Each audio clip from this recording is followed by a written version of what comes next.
Hello viewers. Now every now and then you will see on the television a sort of food historical reenactment programme, you know, something like What Did the Romans Really Eat? Or Jamie Oliver's Victorian Kebab Van. And we've decided with that in mind that today we are going to headbutt the dark ages of British cuisine, which means of course the 1970s, and specifically we're looking at packed lunch. So welcome to the first episode of Jamie May's 70s Sandwiches. It's the worst thing since sliced bread.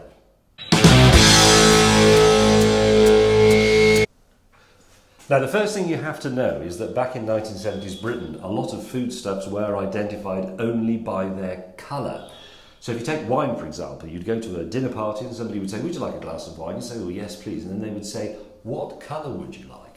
Because wine was red or it was white. And that was it. And it's funny I should mention this actually, because down here I have this rather good looking bottle of Californian Zinfandel. This is 2 years old and it ought to be delicious. I'm going to try it. But for the purposes of this video, this is red wine because it isn't white wine.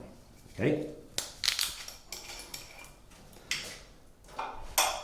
Now everything that I'm saying about colour also applies to bread.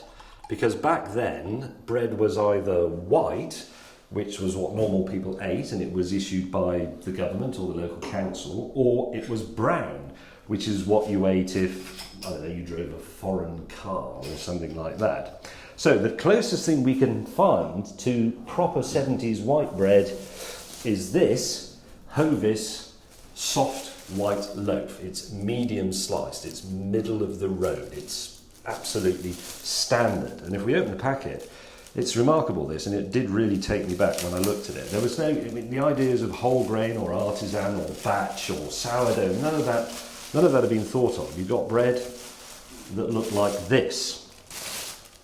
It is reasonably dense, it's slightly floppy, it is, as the BBC would once have said, hideously white. So now we need some spread to put on it. And again, olive oil hadn't been invented back then, so there were no olive oil spreads. Olive oil was something that dangerous subversives knew about because they'd been abroad on holiday. We had margarine. This is the closest equivalent today. You can still buy this stuff, and I'm expecting it to be delicious, but I haven't eaten it for something like 40 years.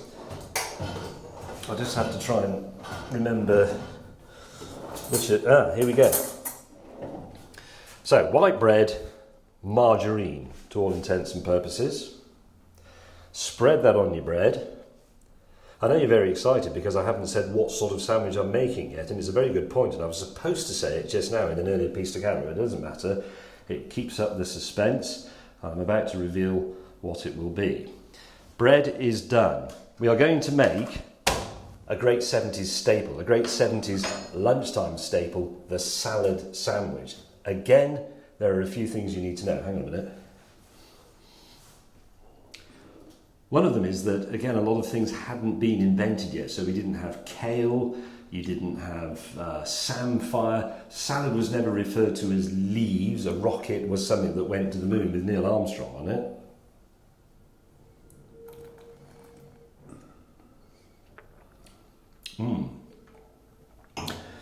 Much better than bull's blood.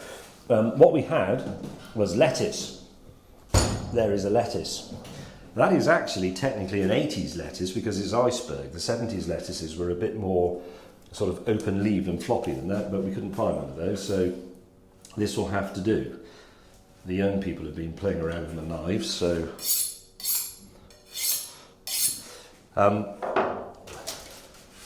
we need some of those leaves. We'll get rid of those outer ones. They're a little bit miserable. Get down inside the lettuce. I'm just going to cut the nub end of it off, and then we'll be able to pull off a few delicious, fresh, slightly moist leaves. That's probably about enough actually for our purposes. We'll just chop them up a little bit. Nice crunchy lettuce leaves go on top of the margarine like so. This is going to be absolutely tremendous. Should hang out over the edges a bit, that's authentic. Okay, next we're going to add spring onion. That's all there is to it. Again, cut off the nub-endy bits because they're unsavoury. You should probably peel the spring onion, but to be brutally honest, I can't be bothered. I don't think it'll kill me. Then we just make some nice little circular bits of spring onion, which we're going to use to anoint the lettuce. Okay. Fabulous. Let's move the beginnings of the sandwich back onto the board. So, spring onion, liberally, that one got away, distributed on top of the lettuce. See, that's already looking pretty good, isn't it? It needs a little bit more colour, but hang on for that because we're going to stay with green. Next, we're going to add, can you tell what it is yet? It's a cucumber. That bit's for later. Now you slice it reasonably thinly, but not too thinly, because that would suggest that you'd been living several decades later and you'd learned some interesting techniques from celebrity chefs. There weren't really any celebrity chefs in the old days, there were just some cooks who did cookbooks. There you go, a few nice slices of cucumber, not too thin, gives the whole thing texture and substance. Distribute those reasonably evenly. This is so simple. Finally, the only salad ingredient left in Britain in the 1970s was the rather insipid, flavourless, medium-sized tomato. We just need a few slices off that. This comes as a bit of a surprise in the relentless boredom of your salad sandwich if you get a mouthful that has a bit of tomato in it. Tomato, tomato. Wait for it.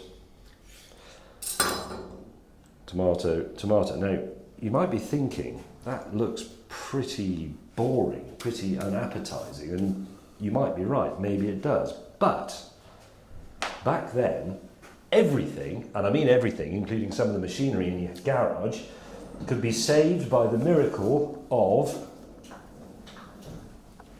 salad cream, which is not mayonnaise, it's salad cream. It's something altogether different. We don't actually know what it is. I don't think anybody's ever discovered what it actually is, but it is superb. And we squirt that onto that side of the sandwich, like so. Let's get a close-up of that. Yeah.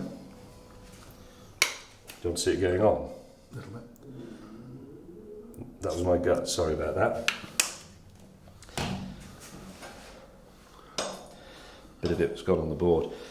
Spread it about, let it soak into the bread, if indeed anything can soak into this bread. And then you simply invert that one, plonk it on the top, press it down. There you go. I'm going to test this out on Tom, the director and cameraman. Would you like that diagonally or rectangularly? Rectangularly, yeah. Obviously. Rectangularly, I would agree. 100%. There you go. 70s salad, oh, sorry about that. 70s salad sandwich, lettuce, cucumber, spring onion, tomato, and the only ingredient that really matters, salad cream. Off you go, Tom. Do you want me to hold the camera whilst you try it so we can capture the reality and the noir of this moment? Mm-hmm. And action.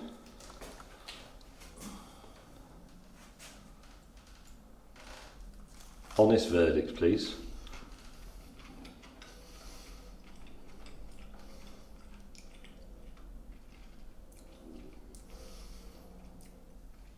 There's actually quite a lot to it. Yeah? Yeah, you'd think it would be just sort of feel a bit miserable and vegetable-like, as if you've been short-changed somewhere.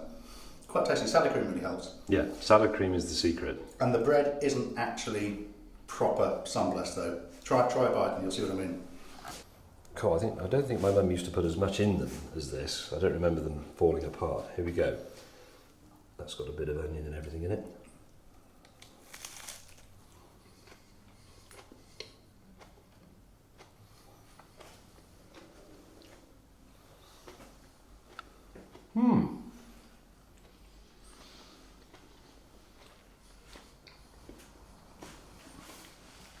I think that's pretty good.